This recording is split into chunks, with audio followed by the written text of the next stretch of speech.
नमस्कार, म राज कुशवाहा। म नेपाल लाइफ इन्सुरेन्स क्षेत्रको शाखाबाट आज हजुरहरूलाई चाहिँ म नेपाल लाइफ सुनौलो भविष्य बिमा योजनाको बारेमा एकल बिमा योजनाको बारेमा बताउन गइरहेको छु। अब मान्छेको इच्छा आकांक्षा अनुसार नेपाल लाइफले चाहिँ बिमा योजना लन्च गरेको छ। सुनौलो भविष्य बिमा योजना चाहिँ किस्ता गरेर पनि तिर्न सकिन्छ र अर्को चाहिँ कसैले हैन म एकमुष्ट एकैचोटि तिर्न चाहन्छु भने त्यो विषयमा आज मैले चाहिँ हजुरहरूलाई एकल बिमा योजनाको विषयमा एकचोटि मात्र तिरेर सुनौलो भविष्यको बिमा जुन सुनौलो भविष्य बिमा योजना छ एकचोटि तिरिसकेपछि पुग्यो बाँकी अवधिभरिसम्म रिस्क कभर यसको बारेमा म डिटेल बताउन गइरहेको छु। यो बिमा गर्नको लागि चाहिँ कम से कम 18 वर्ष एज भएको मान्छेले गर्न पाउनुहुन्छ र म्याक्सिमम एज 65 वर्षको व्यक्तिले पनि गर्न पाउनुहुन्छ र यो बिमा गर्नको लागि चाहिँ कम से कम 25,000 देखि लिएर हाइएस्ट रुटको आधारमा जति पनि गर्न पाइन्छ र बिमा अवधि यसमा 5 वर्षदेखि लिएर 18 वर्ष अवधि राख्न पाइन्छ र यो यसमा ऐच्छिक सुधार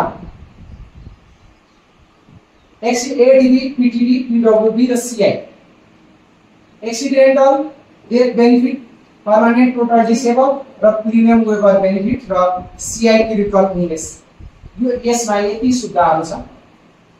दुर्घटनाबाट मृत्यु हुँदाखेरि या पूर्ण रूपमा अपाङ्गसक हुँदाखेरि या घातक रोग लाग्दाखेरि यो सुनौलो भविष्यमा यो सुविधाहरु जोडिएको छ।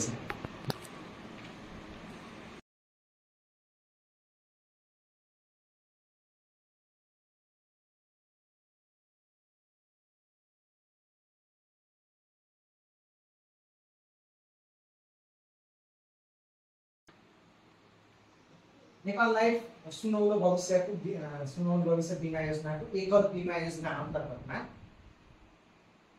एउटा इक्जाम्पल म हजुरहरूलाई बताउन गइरहेको छु कि एज 2000 जन्ममिति 2005-5-21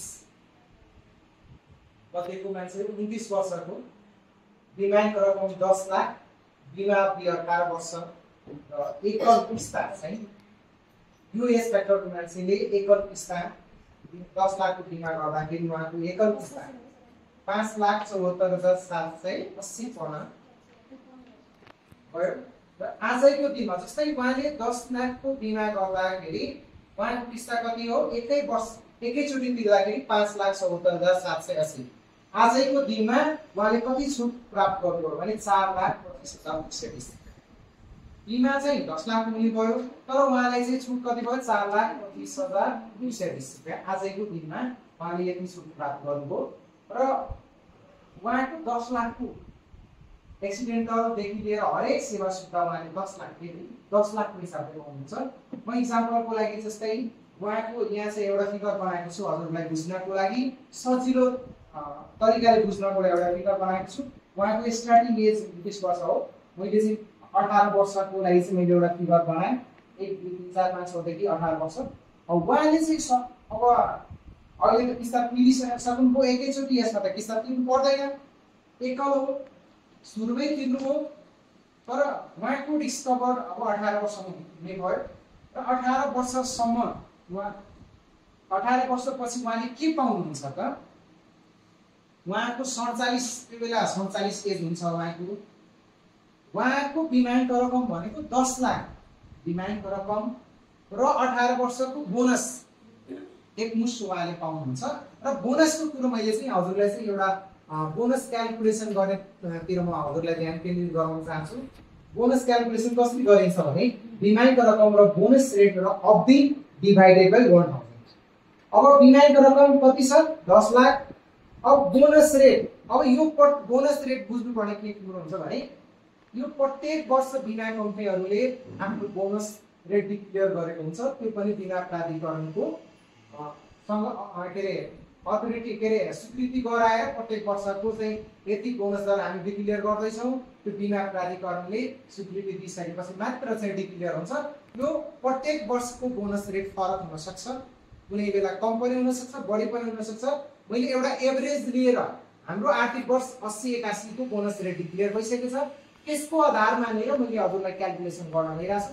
10 लाखको अब हाम्रो एकल बिमाको लागि चाहिँ आर्थिक वर्ष 81 मा बोनस रेट कति छ? 55 छ। 55 को दरले गर्दाखेरि 1 वर्षको बोनस दर निकाल्दाखेरि 55,000। 1 वर्षमा कति भयो? 55,000। यही रेटले चाहिँ यही रेट रह्यो भने 18 वर्षपछि अब कम पनि हुन सक्छ, बढी पनि हुन सक्छ। मैले एउटा एभरेज के लिएको छु भने एउटा मानौँ यही रेट रह्यो भने 18 वर्षपछि बोनस दर 9,90,000 हुन जान्छ र टोटल गरेर 19,90,000 उहाँले प्राप्त गर्नु चाहिँ यही बोनस रेट रह्यो भने हाम्रो बोनस दर 55 को दरले रह्यो भने यति पाउनुहुन्छ। सायद कम पनि हुन सक्छ, बढी भयो भने बढी आउला, कम भयो भने थोरै कम आउला। अब यहाँ चाहिँ क्याल्कुलेसन 19 लाख उहाँले चाहिँ पाउनुहुन्छ, 19,90,000। अब जम्मा गर्नुको उहाँले 5,74,780 र 18 वर्षमा कति पाउनुहुन्छ? लगभग 3.5 गुणा नै पाउने भयो। र एकदम राम्रो पोलिसी छ सिंगल प्लान। यसमा धेरै बेनिफिट। अब ब्याङ्कमा फिक्स गर्नु भन्दा यहाँको फिक्स यहाँ चाहिँ एकल मुदती जस्तै नै हो, एफडी जस्तै नै हो। हामी एकल बिमा यसलाई भन्छौँ, एफडी भन्दैनौँ, एकल बिमा योजना यसलाई हामी भन्छौँ। यो चाहिँ ब्याङ्क भन्दा अहिले ब्याङ्कको ब्याज दर रेट्स एकदम थोरै छ, तर हाम्रो यसमा चाहिँ अब नेपाल लाइफले एउटा राम्रो फेसिलिटी ल्याएको छ कि भोलि चाहिँ हाम्रा बिमितहरूले किस्ता तिर्ने झन्झट नहोस्। झ्याउ मान्ने पनि मान्छेहरू छ कि यो प्रत्येक वर्ष तिर्नुपर्छ, बिमा ल्याप्स हुन्छ, फाइन लाग्छ। उहाँहरूको लागि स्पेशल यो एकैचोटि तिर्सकेपछि ढुक्क रिस्क कभर चाहिँ अवधिभरि नै बिमा योजनाले गरिरहनु नै रहन्छ। अब अर्को कुरो त उहाँले म्याचुरिटीमा त यो पैसा पाइसक्नु हो। अर्को बेनिफिट के छ भने भाइ तपाईँ एकै वर्षमा जस्तै एफडी गर्नुभयो,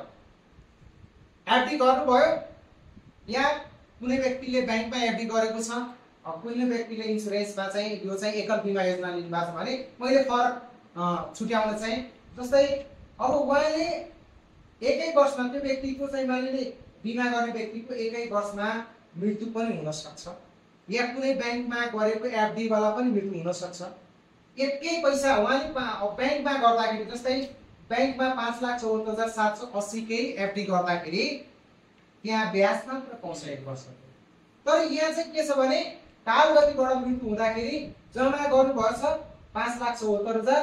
भाइ तपाईँ कालगतिबाट मृत्यु भयो भने 10 लाख बिमाको रकम र बोनस उहाँले प्राप्त गर्नुहुन्छ उहाँको फ्यामिलीलाई। अब त्यहाँ कति भयो? 5,74,000 र 1 वर्षको ब्याज मात्र पाउनुहुन्छ नि त ब्याङ्कमा मृत्यु हुँदाखेरि। बाहिर त्यही अब दुर्घटनाबाट मृत्यु भयो भने 20 लाख प्लस बोनस। तर ब्याङ्कमा राखेको एफडीमा राखेको मान्छेको 5 लाख एफडी गर्दाखेरि ब्याङ्कमा कति पाउँछ?